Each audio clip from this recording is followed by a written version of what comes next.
আমি মুহতারাম হুজুরকে তার সারগর্ভ আলোচনা পেশ করার জন্য মাহফিল কমিটির পক্ষ থেকে সনির্বন্ধ অনুরোধ জানাচ্ছি।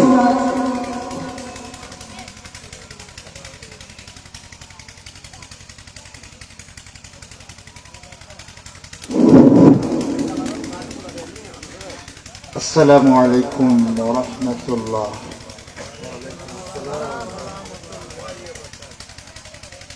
অসুস্থতা অনুভব করছি,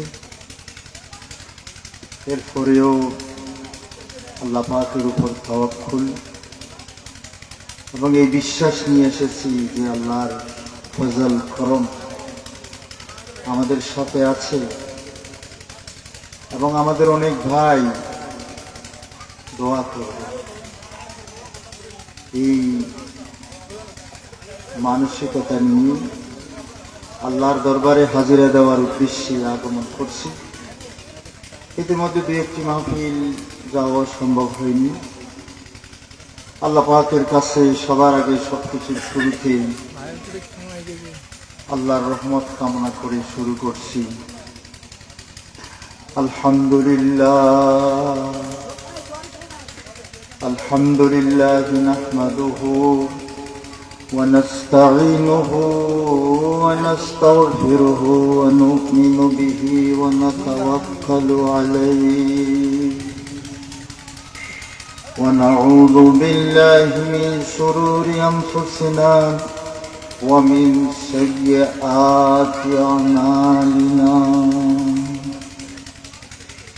من يهده الله فلا مضل له ومن يضلل فلا هادي له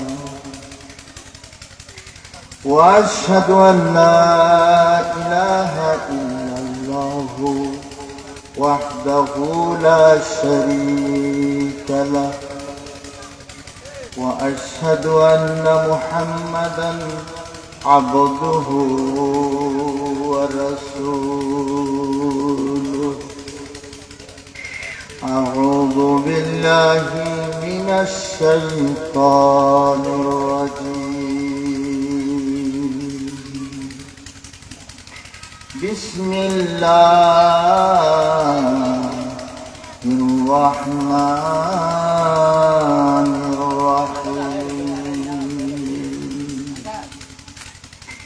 إن الله وملائكته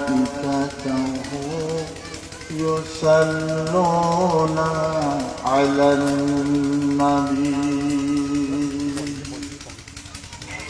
يا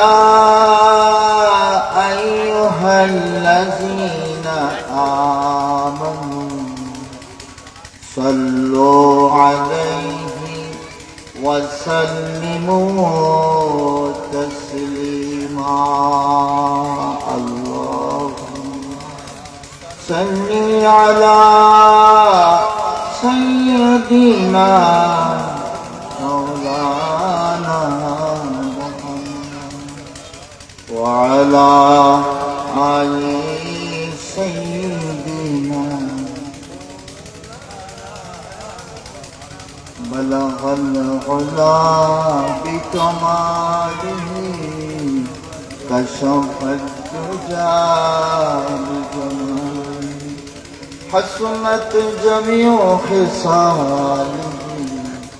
صلوا عليه وآله. أعوذ بالله من الشيطان الرجيم. بسم الله الرحمن الرحيم. قل أعوذ برب الناس ملك الناس إله الناس من شر الوسواس الخناس الذي يوسوس في صدور الناس من الجنة والناس اللهم صل وسلم وبارك عليه محترم মুকররম চট্টগ্রামের লোহাগাড়া উপজেলার পশ্চিম কলাউজান ৪ নম্বর ওয়ার্ড লোহাগাড়া ইউনিয়নের ৯ নম্বর ওয়ার্ডের এলাকাবাসীর সীমানাতে অনুষ্ঠিত যৌথ উদ্যোগে আয়োজিত আজকের এই তাফসীরুল কোরআন মাহফিলের সালাতুল মাগরিবের পরে সারের আগের এই মুহূর্তে সম্মানিত সদরে মুকররম আমার অত্যন্ত বন্ধুবর মুহিব্বি ফজিলাতুশ শাইখ মাওলানা আব্দুল মান্নান সাহেব মুআজ্জাজ প্রবীণ উস্তাদ ফুটিবিলা হামিদিয়া ফাজিল ডিগ্রি মাদ্রাসা আলোচনা করলেন এলাকার বরেণ্য আলেম দ্বীন খালেকিয়া ফাজিল ডিগ্রি মাদ্রাসার বরেণ্য উস্তাদ হযরত মাওলানা আবুল কাসিম সাহেব ও দিগর হযরত উলামায়ে কেরাম মঞ্চের সামনে উপবিষ্ট ডানে বামে সামনে পেছনে মাইকের আওয়াজ যতদূর পর্যন্ত যাচ্ছে যাদের নসিবে কলমা ধরেছেন যারা আল্লাহ ওয়াহদাহু লা শরীককে চিনতে পেরেছে ওয়াহদাহু লা শরীকের কাছে কালিমাতুত তাইয়্যিবার শাহাদাত দিয়ে আল্লাহর সাথে গোলামি উবুদিয়তের সম্পর্ক যারা করতে পেরেছে সেই সমস্ত দ্বীন দরদি কোরআন প্রেমিক নবীর মুহাব্বতের দাবিদার দ্বীনদার বেরাদারান ইসলাম তরুণ যুবক কিশোর বন্ধুরা মাদ্রাসা স্কুল কলেজ ইউনিভার্সিটি পড়ুয়া প্রিয় ছাত্র ভাইরা কৃষক শ্রমিক মেহনতি জনতা পর্দার ভিতর থেকে যে সমস্ত মা বোনরা অংশগ্রহণ করেছেন সকলকে নিয়ে আমরা একটু কলেমাতুশ শুকর আদায় করছি সেই ওয়াহদাহু মাবুদের দরবারে যিনি আমাদের দিকে চেয়ে আছেন আমরা যাকে দেখতে পাচ্ছি না কিন্তু যিনি আমাদের দিকে চেয়ে আছেন যিনি আমাদের প্রতি রহম করেন করম করেছেন বলেই আজকের এমনি দিনে একটি তাফসীরুল কোরআন মাহফিলে হাজারো ব্যস্ততা কত অসুবিধা কত প্রতিবন্ধকতা কত নফসের দুর্বলতা সবকিছুকে উপেক্ষা করে যাবতীয় দুনিয়াবী আকর্ষণকে দুফায়ে ফেলে দিয়ে আল্লাহ যাদেরকে মাহফিলে কবুল করেছেন আমরা খুশি হই মাহবুদের দরবারে শুকরিয়া আদায় করি আলহামদুলিল্লাহ। আমি তাফসীরুল কোরআন এই মাহফিলে সর্বশেষ আল্লাহর কালামের আল্লাহর সর্বশেষ আখিরি কালাম আল কোরআনুল মাজিদ যেই কোরআনের আমরাই মালিক হয়েছি আমরাই অনুসারী হতে পেরেছি সেই কোরআনুল কারীমের সর্বশেষ অংশ সূরাতুন নাস তেলাওয়াত করেছি মালিকের কাছে আহাজারি করছি ফরিয়াদ করছি মালিক যেন আমাদেরকে মওলা যেন আমাদেরকে যিনি আমাদের রব যিনি আমাদের ইলাহ যিনি আমাদের মালিক এবং মালিক সেই মাবুদ যেন আমাদেরকে এই সূরার উপর আমাদের জিন্দেগিতে সময়ের প্রেক্ষাপটে যা আমল করা দরকার অন্তত অতটুকু বুঝিয়ে নিয়ে আমরা যেন আমল করতে পারি আল্লাহ তৌফিক দান করুন আমিন।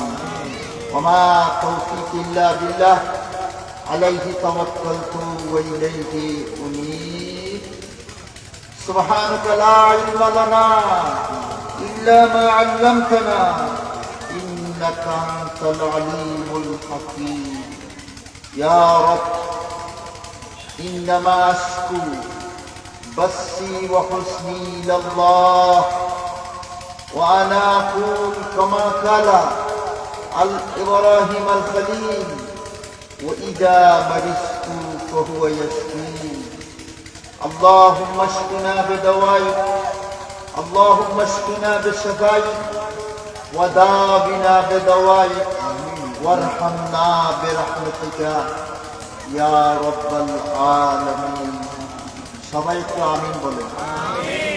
প্রিয় ভাইগণ, সম্মানিত হযরত, সময় দ্রুত পেরিয়ে যাচ্ছে।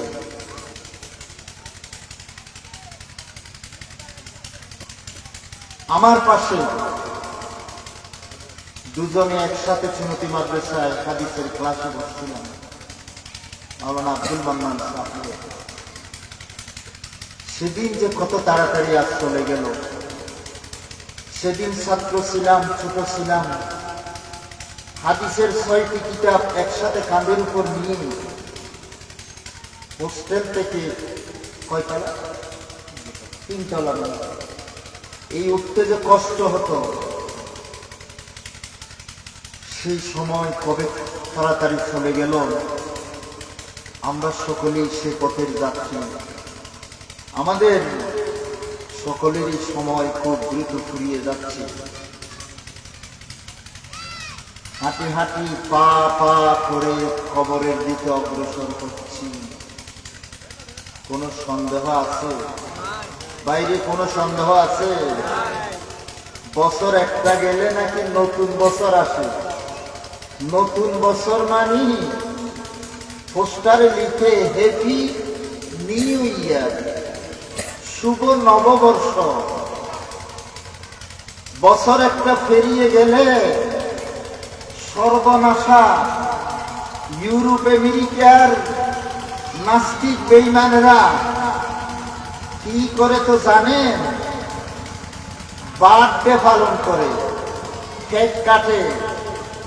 জীবন থেকে বছর একটা চলে গেলে আনন্দ করে। কয়বার কিসের আনন্দ? কয় আজকে বার্থডে। তার মানে হলো জীবন থেকে একটা বছর চলে গেল। কান্না করার কথা ছিল, কিন্তু এখন উল্লাস করে। বোকা মুসলমান, জানি না আপনাদের এখানে আছে কিনা, বার্থডে পালন করে, নিজের সন্তানের বার্থডে পালন করে, জন্মদিবস পালন করে। আমি যত জায়গায় গিয়েছি দীপ্ত কণ্ঠে বলেছি, আল্লাহর কসম করে বলে যাচ্ছি, জন্মদিবস মৃত্যু দিবস পালন করা ইসলামের মধ্যে নেই, সওয়াব তো হবেই না। যার জন্মদিবস হোক, এটা বড় পীর সাহেবের জন্মদিবস হোক, ছোট পীর সাহেবের জন্মদিবস হোক, আজকে বিভিন্ন দরবারের কথা শুনলে আপনারা অবাক হবেন। বিভিন্ন দরবার, বিশেষ করে যেই দরবারের ঢোল তাবলা বাজায়, দরগাকে সম্মান করে, এই সমস্ত দরবার গুলাতে আপনারা একটু হেঁটে আসবেন। আপনারা উত্তর দিকে যান, 2000 থেকে ওই পাশে দেখবেন খসরুর শরীফ। আমি এটা জানতে চাইলাম খসরুর শরীফ মানে কি? হুজুর, এটা ওরা উর্দুতে বানাইছে। খসরুর শরীফ মানে বার্থডে। ওই খ্রিস্টানরা যে বার্থডে পালন করে, হুজুর কেবলা দরবারের হিসাবে বার্থডে পালন করতেছে, নাম দিয়েছে খসরুর শরীফ। আমার দেখুন বন্ধুগণ, জন্ম দিবস মৃত্যু দিবস ইসলামের মধ্যে নেই। আল্লাহর নবীর সাহাবারা জিন্দেগিতে কখনো আল্লাহর নবীর জন্মদিন পালন করে নাই। আপনাদেরকে সাক্ষী রাখতেছি, আমি আল্লাহকে বলতে পারি মতো আমাদের উলামায়ে কেরামরা কথাগুলো বলতেছে না।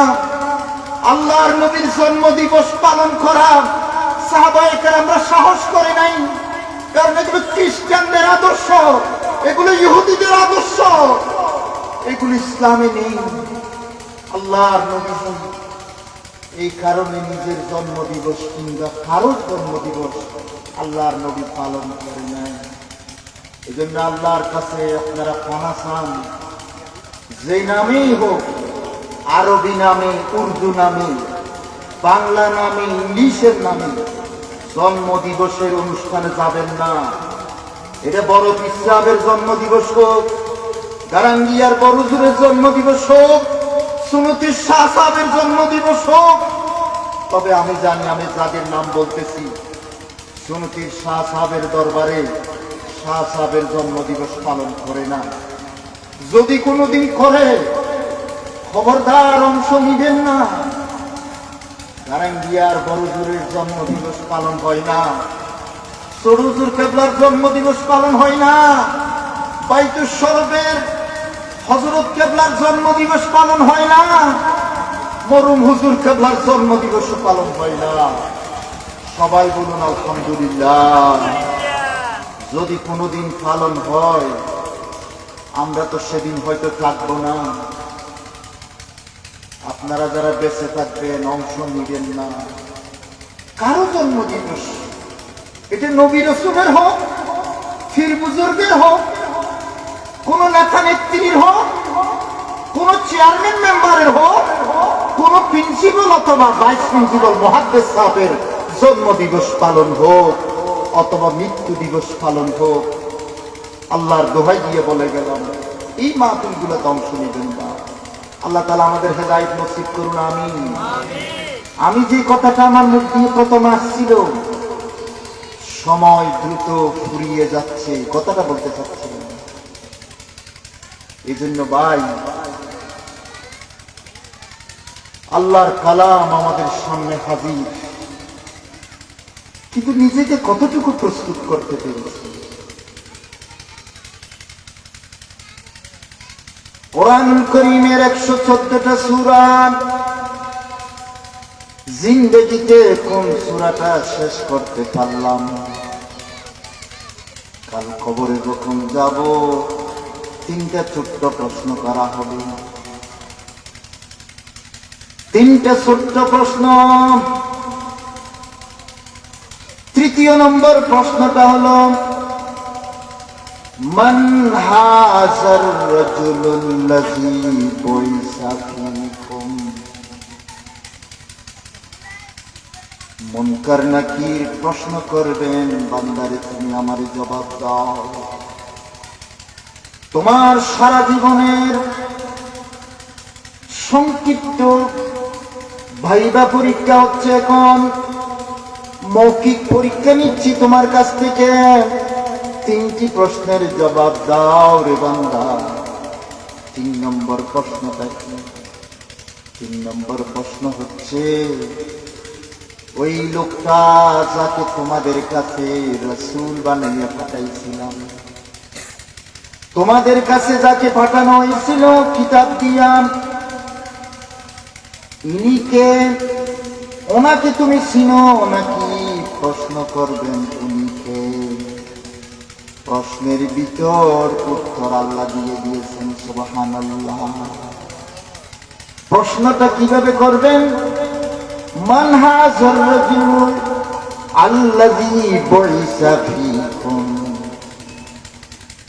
এই লোকটাকে, তিনি কে যাকে তোমাদের কাছে পাঠানো হয়েছিল?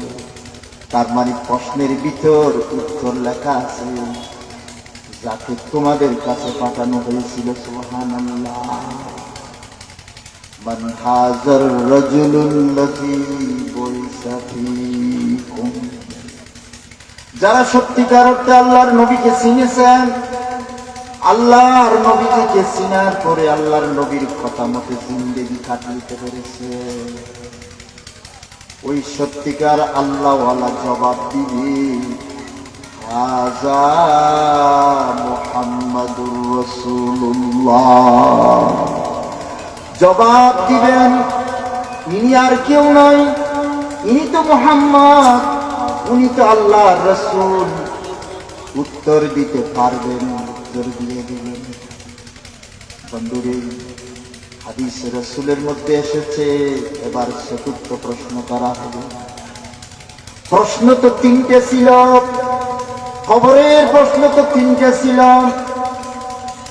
কিন্তু তৃতীয় প্রশ্নের উত্তর যে দিতে পারবে তাকে নাকি চতুর্থ একটা প্রশ্ন করা হবে। সুবহানাল্লাহ। তৃতীয় প্রশ্নের উত্তর যে দিতে পারবে না, চতুর্থ প্রশ্ন আর তাকে করা হবে না। ও যুবকেরা, তোমরা যারা কোনোদিন ইন্টারভিউ দিয়েছ, তোমরা জানো প্রশ্ন পারলে আরো প্রশ্ন করা হয়, না পারলে বলা হয় এবার আপনি যেতে পারেন। কিন্তু প্রশ্ন পারলে আরেকটা প্রশ্ন, চতুর্থ প্রশ্ন, মুনকার নাকিরের চতুর্থ প্রশ্ন হবে, বান্দা তুমি বলো এবার তুমি যে উত্তর দিয়েছ তুমি কি করে জানলে, কি করে তুমি জেনেছ উনি যে মুহাম্মদুর রাসূলুল্লাহ, তুমি কিভাবে তুমি জেনেছ? এবার জবাব কি দিবেন শুনুন। তৃতীয় প্রশ্ন যিনি দিতে পেরেছেন, উত্তর দিতে পেরেছেন, চতুর্থ প্রশ্ন তিনি উত্তর দিতে পারবেন। উত্তরটা এবার শুনেন, উত্তরটা বলবেন, করাতু কিতাবাল্লাহ। সুবহানাল্লাহ। উত্তর দিবেন, আমি আল্লাহর বান্দা, আল্লাহর কিতাব পড়েছিলাম, কোরআন শরীফ পড়ে বুঝেছিলাম, বুঝতে বুঝতে আল্লাহর নবীকে চিনেছিলাম, এই কারণে আমি উত্তর দিতে পারলাম। সুবহানাল্লাহ। আমার ভাই বলতে পারবেন, এই চতুর্থ প্রশ্ন যাওয়ার জন্য কোরআনুল কারীমের পড়ুন, বুঝুন, সন্তানকে কোরআন বুঝতে দিন, চতুর্থ প্রশ্ন দিতে পারবেন। তৃতীয় প্রশ্ন আর চতুর্থ প্রশ্ন একই, দেওয়া সম্ভব হবে যদি আল্লাহর কোরআন বুঝেন। আজ আমাদের দুর্ভাগ্য, আমাদের অসংখ্য মুসলমান মনে করে নিয়েছে শুধু নামাজ রোজা করলেই পার পেয়ে যাব, আল্লাহর কালাম বুঝতে হবে না। এজন্য মনে রাখুন, কোরআন শরীফ অধ্যয়ন করুন, কোরআন শরীফের খণ্ড সংগ্রহ করুন, তাফসীরুল কোরআনের খণ্ড নেন। আশেপাশে এমন কারা কারা আছে খোঁজ নেন, বাবা আমার একটা কোরআনের খণ্ড দাও, আমি একটু পড়ে দেখি, কবরে যেন আমি চতুর্থ আর তৃতীয় প্রশ্ন দিতে পারি। সুবহানাল্লাহ। এরপরে নিজের বাচ্চা কাচ্চা থাকলে মাদ্রাসামুখী করে দিন, সেই প্রতিষ্ঠানে ভর্তি করে দিন, যেই প্রতিষ্ঠানে পড়লে বাংলা, ইংরেজি, গণিতের সাথে আরবি ভাষাও শিখতে পারবে। আরবি ভাষা যদি না শিখেন, কোরআন বোঝা সম্ভব নয়, হাদিস বোঝা সম্ভব নয়। বাংলা অর্থ বোঝা মানে সত্যিকার কোরআন হাদিস বোঝা নয়। এজন্য বন্ধুরে, সন্তান সন্ততি থাকলে মাদ্রাসামুখী করে দেন। প্রাইমারি স্কুলের পঞ্চম শ্রেণীর ছাত্র, আপনি তার জিজ্ঞাসা করুন, বাবা তুমি ইংরেজি বুঝো কিনা? প্রাইমারি ছাত্র বলবে, বাবা আমি 5 পর্যন্ত ইংরেজি বুঝি। 5-এর একটা ছাত্র ইংরেজি যতটুকু বোঝা দরকার আমি বুঝি, আমি A ক্লাস পেয়েছি। তুমি গণিত বুঝো কিনা? বুঝি। তুমি বাংলা বুঝো কিনা? বুঝি, আমি A ক্লাস পেয়েছি। এবার সেই ছাত্রকে এবার প্রশ্ন করুন, বাবা আল্লাহর কোরআন তুমি বুঝো কিনা? সেই প্রাইমারি অথবা কেজি স্কুলের ছাত্র উত্তর দেবে, আমি আল্লাহর কসম আরবির আও বুঝি না, আমি তো আরবি বুঝি না, A ক্লাস পেয়েছি, সবকিছু বুঝি, আমি আরবি বুঝি না। আমার ভাই কিন্তু আমি যত জায়গায় যাচ্ছি বলছি, আপনার সন্তানকে কোরআন হাদিসের দরজা বন্ধ করবেন না। কোরআন হাদিসের দরজা বন্ধ করা মানে কি জানেন? বাচ্চাকে আরবি শিখতে না দেওয়া, আরবি শিখতে না দেওয়া, আরবি ভাষা না বুঝা। যে আরবি ভাষা বুঝতে দেওয়া হয় না প্রাইমারিতে, যে আরবি ভাষা বুঝতে দেওয়া হয় না হাই স্কুলে, কলেজে, ইউনিভার্সিটিতে, যে আরবি ভাষা বুঝতে দেওয়া হয় না বিভিন্ন কেজি স্কুলে, হয়তো 2-1টি কেজি স্কুল থাকতেও পারে, খোঁজ খবর নেন। আমার ছেলে যতটুকু ইংরেজি বুঝে অতটুকু আরবি যেখানে বুঝে আমার ছেলেকে সেখানে ভর্তি করাবো। আল্লাহ সবাইকে তৌফিক দান করুন, আমিন।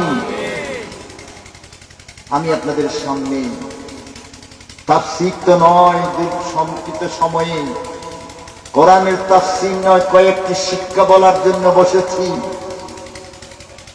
এই যে কোরআন বুঝা কতখানি জরুরি, কবরের সওয়াল জবাবের মধ্যেও যে কোরআন বুঝতে হবে, আমি সে কথাটা স্মরণ করিয়ে দিলাম। এবং সর্বশেষ সূরা সূরাতুন নাস তেলাওয়াত করেছি। প্রথম শব্দটি হলো কুল। কুল মানে আপনি বলুন। কে বলতে বলছে বলেন, আওয়াজ দেন। কে বলতে বলছে? আল্লাহ বলতে বলছেন, আমি না। আল্লাহ পাক বলতে বলছেন। কারে বলতে বলছেন? আমাকে নয়, স্বয়ং আল্লাহর হাবিব আমাদের পেয়ারা নবীজি, আমাদের কলিজার টুকরা রাসূলকে আল্লাহ পাক বলতেছেন কুল। তার মানে নবী হে আমার, আপনি বলে দিন। সমগ্র কোরআন তো আল্লাহর কিতাব, সবগুলো নবী বলবেন, কিন্তু মাঝে মাঝে কুল কেন বলেন? আর বাকিগুলা কি নবীকে বলতে হবে না? অবশ্যই বলতে হবে। তাহলে কুল বলার উদ্দেশ্য কি এবার একটু বুঝুন। কুল বলার উদ্দেশ্য হলো বিষয়টা যদি খুব গুরুত্বপূর্ণ হয় তখন কুল বলতে বলেন। বাকিগুলো তো নবী বলবেন বলবেন, কিন্তু যেই বিষয়টা বেশি গুরুত্বপূর্ণ, কোরআন পড়তে পড়তে আপনি আগামীকাল কোরআন পড়েন, যেখানে এসে আপনি কুল পাবেন সেখানেই মনে রাখবেন খুব গুরুত্বপূর্ণ কথা এসে গেছে। তাই তো আল্লাহ নবীজিকে বলতেছেন কুল, হে নবী আপনি বলুন। এই সূরার মধ্যে কি বলতে বলছেন? কুল আউযু বিরাব্বিন নাসি মালিকিন নাসি ইলাহিন নাস। আল্লাহ পাক বলতেছেন, হে নবী আপনি আপনার উম্মতকে শিক্ষা দিন। আপনি বলুন, আমি আশ্রয় চাইতেছি, আমি আশ্রয় চাইতেছি। ভাই, আশ্রয় চাইতে হবে তো। পৃথিবী বিপদ সংকুল একটা জায়গায় আমরা এখন অবস্থান করতেছি। মৃত্যু কিলবিল করতেছে,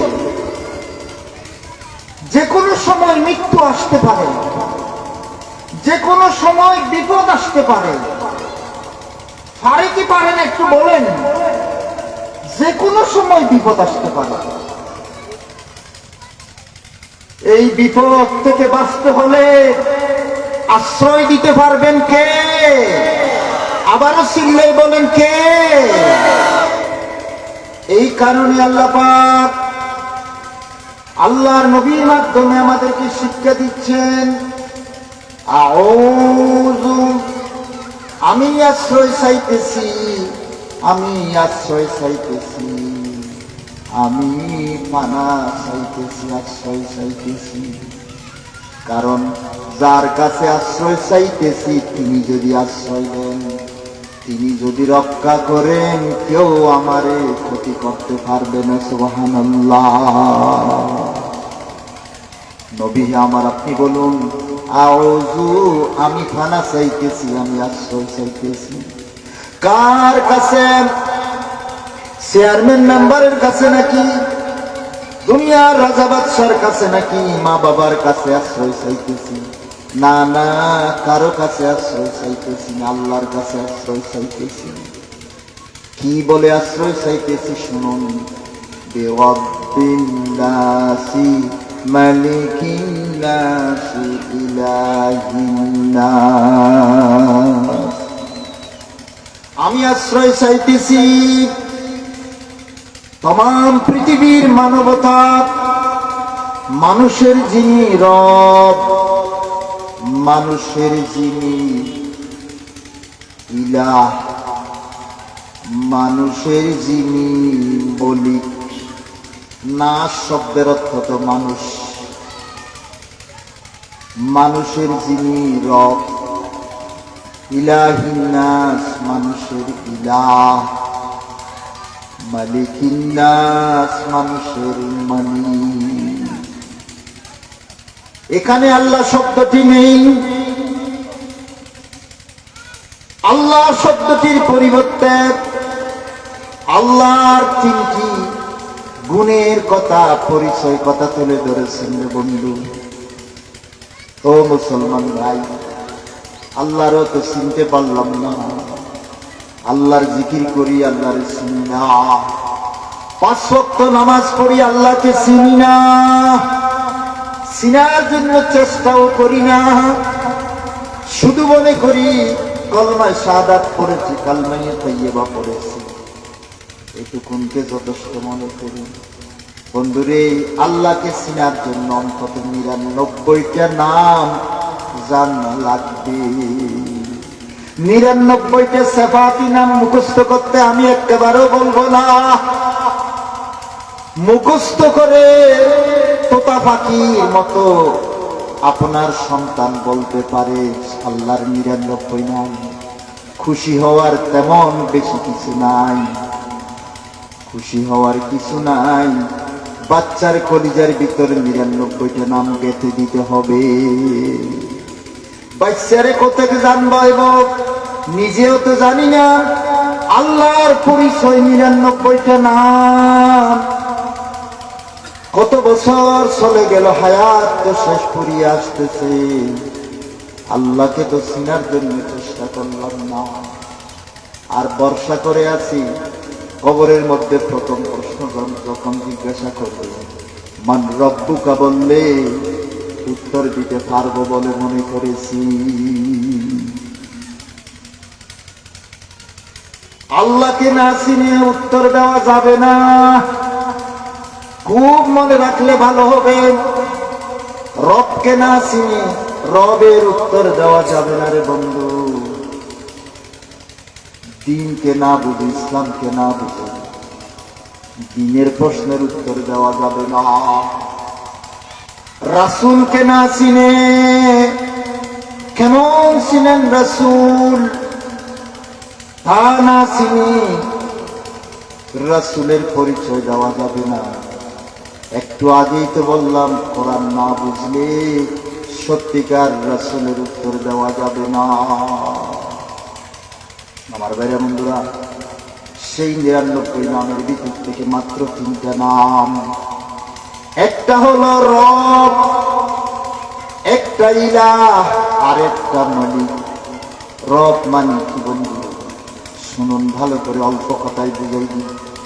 রব মানে বাংলাতে শুধু প্রভু বললে হবে না।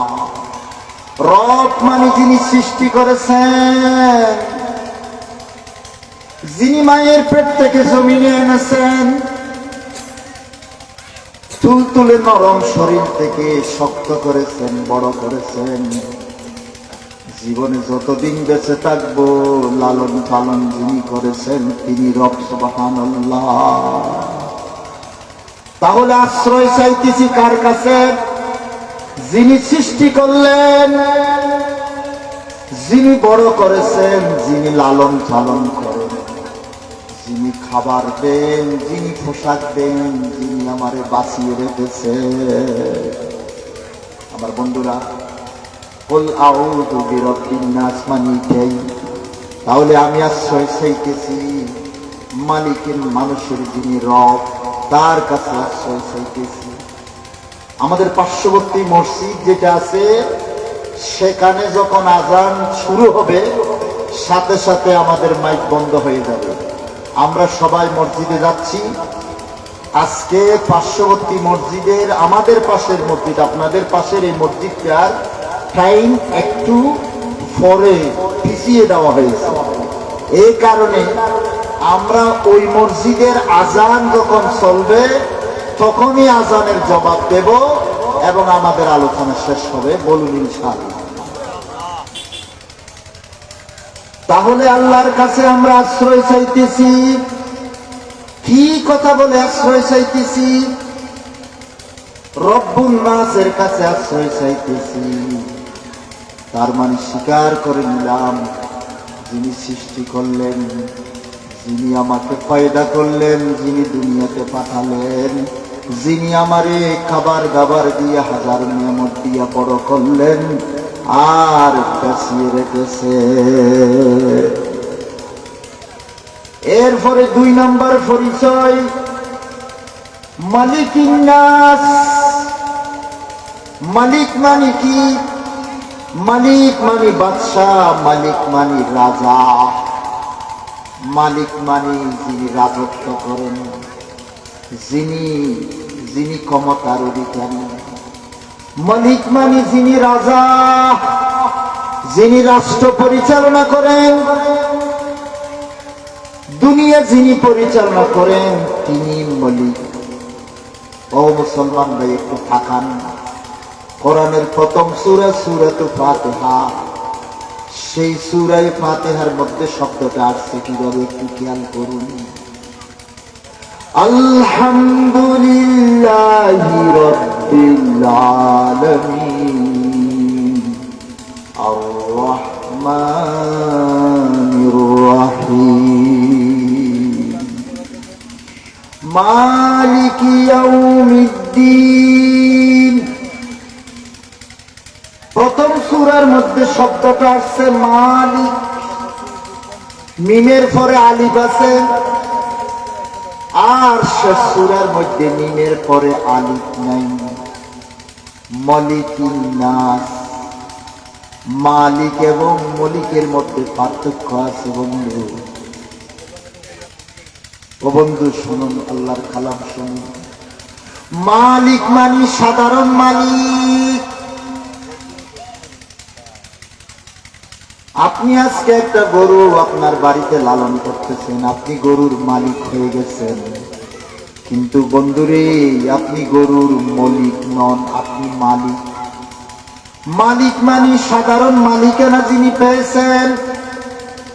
একজনে একজনের কাছ থেকে ধার নিয়ে একটা কলম নিলেন, একটা বাচ্চা কলম নিলেন বন্ধুর কাছ থেকে। বন্ধুরে আমারে 5 মিনিটের জন্য তোমার কলমটা দাও। এই 5 মিনিটের জন্য কলমের মালিক হয়েছে, কিন্তু মালিক হয় নাই। মালিক মানে যিনি রাজা, যিনি রাজত্ব পরিচালনা করেন।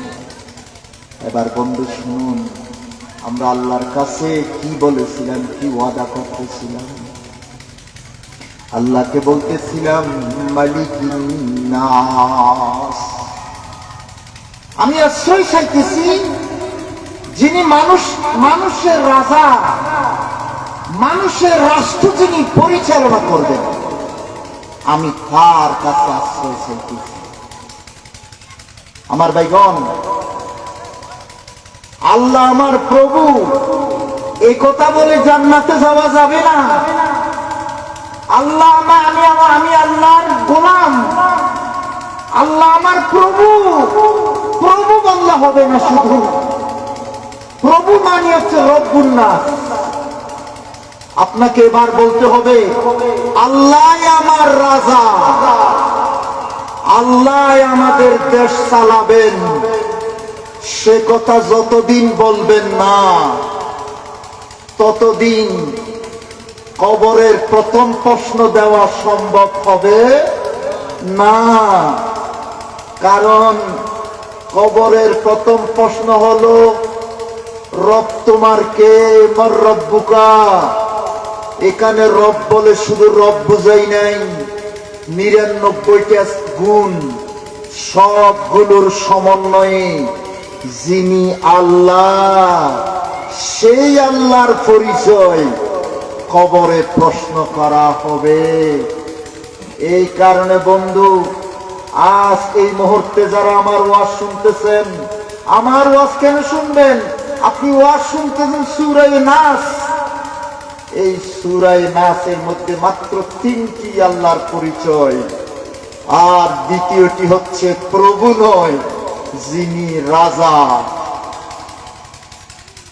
আমার ভাইগণ বন্ধুগণ, আজ আমাদের দুর্ভাগ্য, মুসলমান জাতির বড় দুর্ভাগ্য।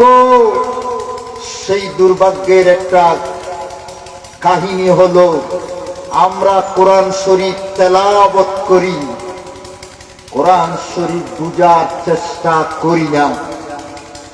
আমার সামনে যারা ওয়াজ শুনতেছেন, আমি সঙ্গত কারণে বিশ্বাস করতেছি এখানে এমন কিছু যুবক আছে, এখানে এমন কিছু আমার মুরব্বী আছেন, যারা আমি নাম না জানলেও বিশ্বাস করতেছি আগামীকাল ফজরের নামাজের পরে শুধু কোরআন তেলাওয়াত দিয়া কলিজা ঠান্ডা করে না, কোরআন শরীফের তাফসীরও পড়ে।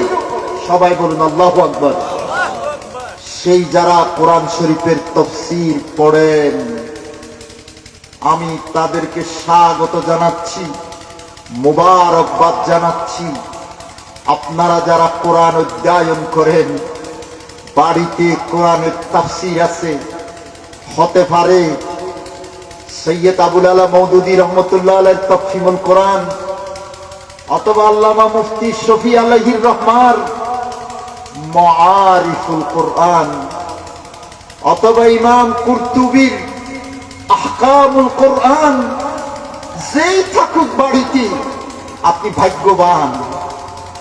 আর যার বাড়িতে একটাও নাই, শুধু তোতা পাখির মতো পড়তেছেন, আপনিও একটা হরফ পড়লে 10টা নেকি পাবেন। তেলাওয়াতের মধ্যে সওয়াব আছে, কিন্তু আল্লাহর সত্যিকার বান্দার পরিচয় দিতে পারবেন না। এই জন্য বাড়িতে বাড়িতে কোরআনের তাফসীর সংগ্রহ করুন। যদি হায়াত এখন নাই, পরিবার মতো তৌফিক নাই, অন্তত মসজিদে মসজিদে আওয়াজ তুলুন। ও যুবকেরা, তোমরা যারা তাফসীরুল কোরআন দিয়েছো, একদিন তাফসীরুল কোরআন দিয়া হবে না, একদিনে কতটুকু বুঝাইতে পারবেন? সুতরাং মসজিদে মসজিদে অন্তত সাপ্তাহিক দরসুল কোরআন, দরসুল হাদিসের ব্যবস্থা করো। আমাদের মুরব্বীদেরকে বলছি, আপনারা যুবকদের কাছে দাবি করেন, আমাদের বাবা পড়ার সময় নেই, আমাদেরকে একটু ব্যবস্থা করে দাও, মসজিদে মসজিদে দরসুল কোরআনের ব্যবস্থা করো, আমরা কোরআন শরীফের তাফসীর শুনতে চাই। আল্লাহ এলাকাকে কবুল করুন, সবাই আমিন বলুন। আমার বেগুন বন্ধুগণ, সেই 2 নম্বর পরিচয়টা মালিকুন নাস। আল্লাহ হলেন রাজাদিরাজ, আল্লাহ হলেন রাজা, আল্লাহ হলেন ক্ষমতাধর রাষ্ট্র পরিচালক। আমার ভাইরা বন্ধুরা, আল্লাহ পাক সুবহানাহু ওয়া তাআলা কোরআনের পড়তে পড়তে অসংখ্য আয়াত দিয়ে বুঝিয়েছেন, বান্দারে শুধু নামাজ দোয়া পড়লে হবে না, রাষ্ট্র পরিচালনা করা, সমাজ পরিচালনা করার ক্ষেত্রে আমাকে তুমি মানো কিনা। তুমি শুধু রব্বুন নাস মানো, মালিকুন নাস মানো কিনা। সেই পরীক্ষা শুরু হয়ে যাবে কবরের প্রথম রাত্রি, প্রথম দিন, প্রথম মুহূর্ত। মুনকার নাকির যখন আসবে, পরীক্ষা শুরু হয়ে যাবে যে আল্লাহকে তুমি মালিক, তুমি মানো কিনা। এই কারণে আল্লাহ পাক সংক্ষেপে এক জায়গায় বলছেন, আলা লাহুল খালকু ওয়াল আমর। আল্লাহ পাক বলতেছেন, যিনি দুনিয়াকে সৃষ্টি করলেন, খলক করলেন, মানুষকে বানালেন, পশু পাখি বানালেন, কীট পতঙ্গ তৈরি করলেন, সেই স্রষ্টা যিনি, তার হুকুম মতে সৃষ্টিকে পরিচালনা করা লাগবে। আল্লাহ পাক বলেছেন, ইনিল হুকমু ইল্লা লিল্লাহ। কারো শাসন দিয়ে জমিন চালাইও না, রাষ্ট্র চালাতে হবে। হুকুম মানি আইন, হুকুম মানি ক্ষমতা রাষ্ট্র। ইল্লা লিল্লাহ মানে আল্লাহ, আল্লাহ ছাড়া কারো হুকুম দিয়ে রাষ্ট্র চালানো যাবে না। ও মুসলমান ভাই, ও বন্ধুরা, আমার মুরব্বীগণ, আল্লাহর দরবারে গেলে আপনাদেরকে এই কথাগুলো প্রয়োজনটা সেদিন অনুভব করবেন। ব্রিটিশ শাসন যারা দেখছেন, এমন মুরব্বী হয়তো এখানে থাকতে পারেন, ব্রিটিশ আমল তো খ্রিস্টানদের যুগ ছিল। ভাই, আল্লাহরে জবাব দিতে পারবো? আমার দাদারা জবাব দিবেন, আল্লাহ আমরা কি করব? খ্রিস্টানেরা 200 বছর প্রায় শাসন করেছিল, রাষ্ট্র চালাইয়েছিল খ্রিস্টানেরা তাদের মতো করে। তারপরে ভাই, খ্রিস্টান যাওয়ার পরে এই দেশটা হয়েছিল পাকিস্তান। বাইরে পাকিস্তানিরাও চলে গেছে 71 সালে। এবার ভাই, এই দেশ খ্রিস্টানের হাতে নাকি পাকিস্তানিদের হাতে, নাকি এখন মুসলমানদের হাতে? কাদের হাতে? আওয়াজ দেন চিল্লাইয়া। আবার বলেন, কাদের হাতে? মুসলমানদের হাতে দেশ। এবার কি জবাব দেবেন বলেন? ব্রিটিশের যুগে যারা ছিল তারা তো জবাব দেবে, আয় আল্লাহ মালিকিন নাস, আমরা মানতে পারি নাই, তখন খ্রিস্টানের যুগ ছিল। এবার জবাব দিবেন, পাকিস্তান আমলত পাকিস্তানিরা এই দেশকে কোরআন দিয়ে শাসন করে নাই, তোমাকে মলিক মানে নাই, আমরা কি করব? এই জন্য পাকিস্তানিদেরকে মারিয়ে 71 সালে তাড়াইয়ে দিছি। এবার স্বাধীন বাংলাদেশে যারা ক্ষমতায় আসছে, তাদের সম্পর্কে জবাব কিন্তু দিতেই হবে। আপনারা বলবেন, হুজুর আমরা কেন জবাব দেব? হ্যাঁ, আপনাকেও জবাব দিতে হবে, আমাকেও জবাব দিতে হবে। যে যতটুকু দায়ী, যে যতটুকু দায়ী, তাকে ততটুকু জবাব দিতে হবে। একটা স্লোগান শুনছিলেন কিনা অল্প দিন আগে? আমার ওই প্রতিষ্ঠানে দেখলাম এরকম একটা ফ্যাক্ট, শিক্ষা নিয়ে গর্ব দেশ, বঙ্গবন্ধুর বাংলাদেশ। এই বাংলাদেশটা কার বলতেছে? ভয় লাগতেছে? এই দেশটা কার বলতেছে? ও মুসলমান, কলিজা ঈমান আছে তোমার? মুসলমান, তোমার কলিজা ঈমান আছে? আমি রাজনীতির কথা বলতে আসি নাই, আমি ঈমান বাঁচানোর কথা বলতে এসেছি, ঠিক কিনা কও? কার বাংলাদেশ বলেছো তুমি?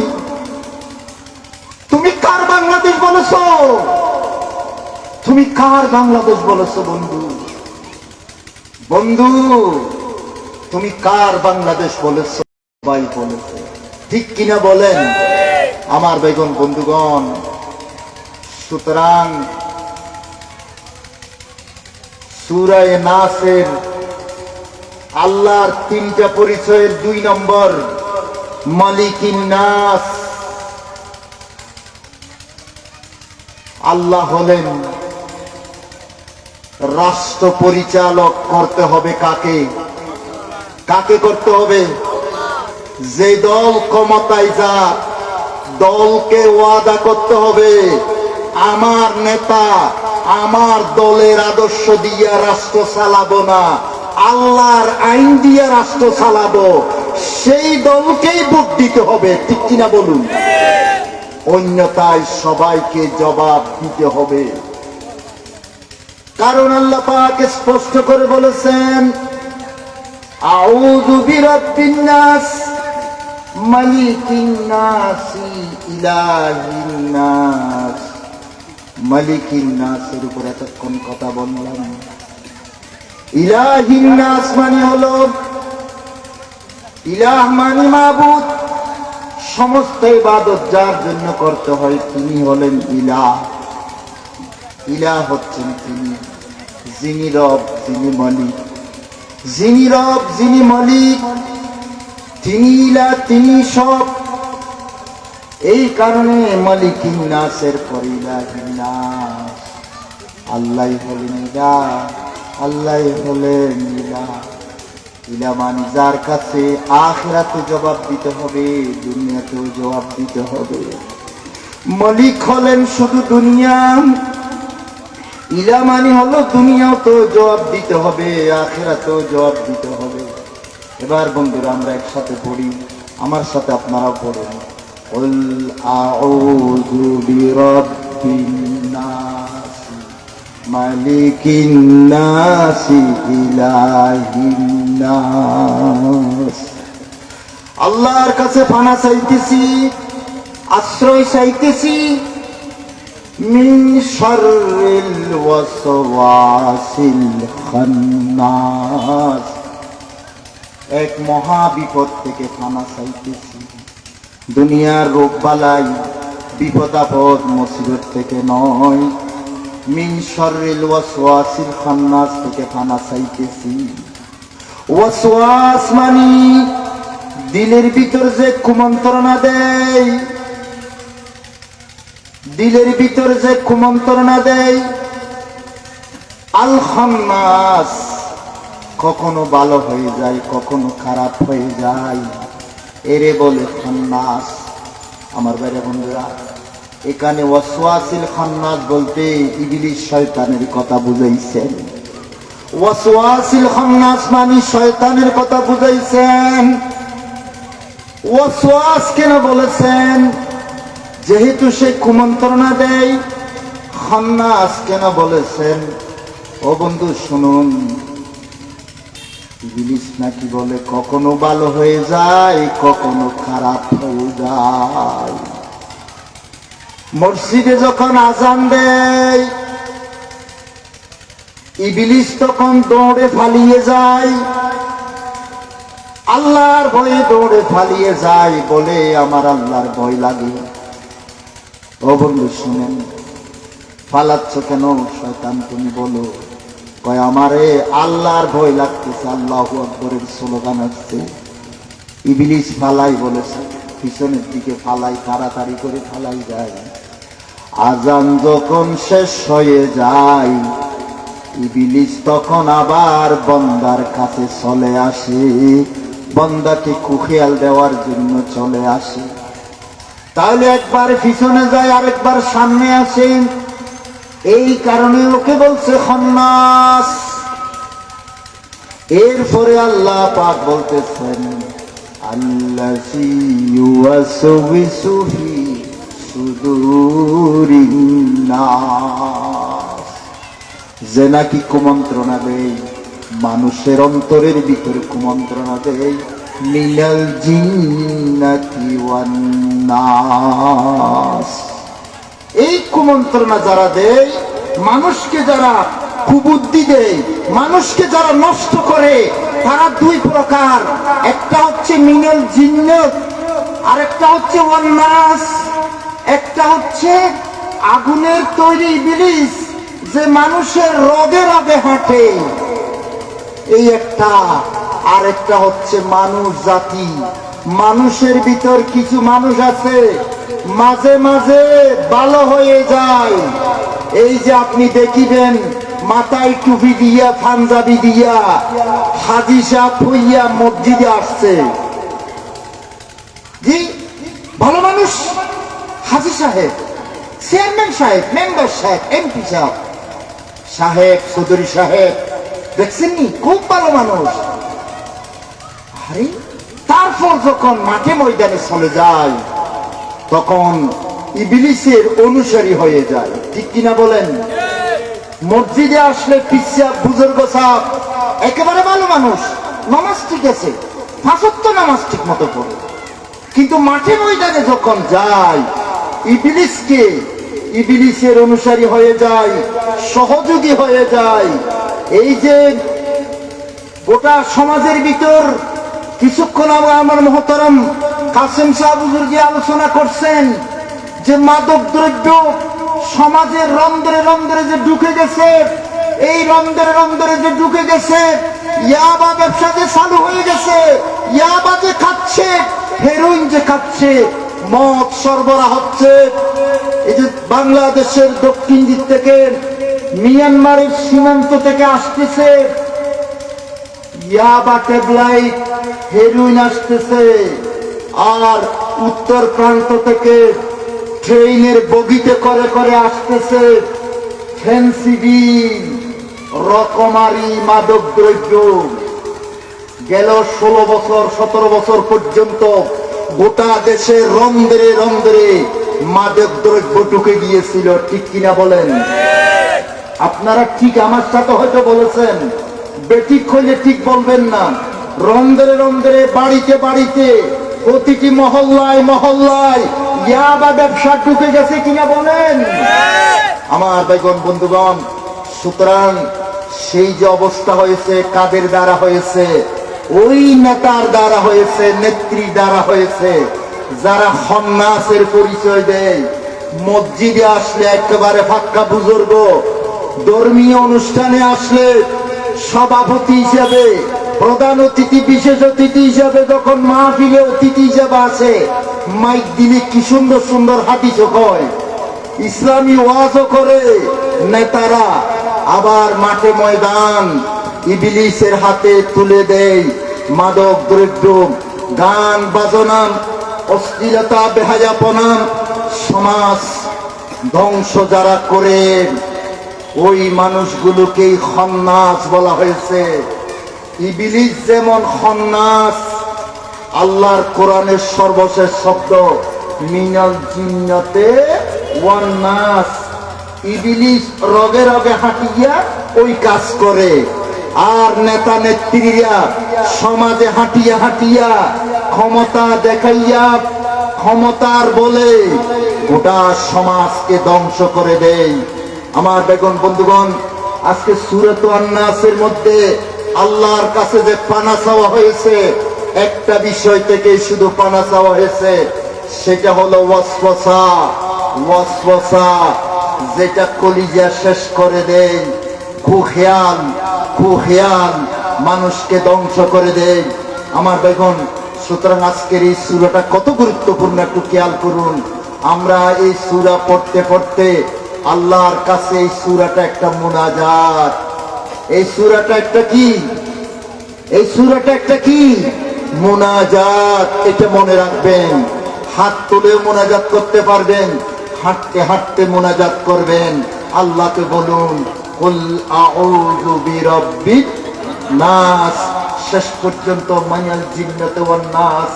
এটা শুধু তেলাওয়াত নয়, মনে রাখবেন এটা মুনাজাত। আর শেষ কথা, সার কথা, আল্লাহর কাছে কি চেয়েছেন জানেন? কি মুনাজাত করছেন? আল্লাহর কাছে কি চেয়েছেন? সবচেয়ে একটা বড় বিপদ থেকে আল্লাহর কাছে ফানা চেয়েছিলেন। সেই বিপদটা কি জানেন? বিপদ, পৃথিবীতে অনেক বিপদ আছে। রোগ বালাই হওয়া, হেড কামড়ি হওয়া, মাথা কামড়ি হওয়া, দাঁতের ব্যথা হওয়া। কলব যদি শেষ হয়ে যায়, অন্তর যদি নষ্ট করে ফেলতে পারে,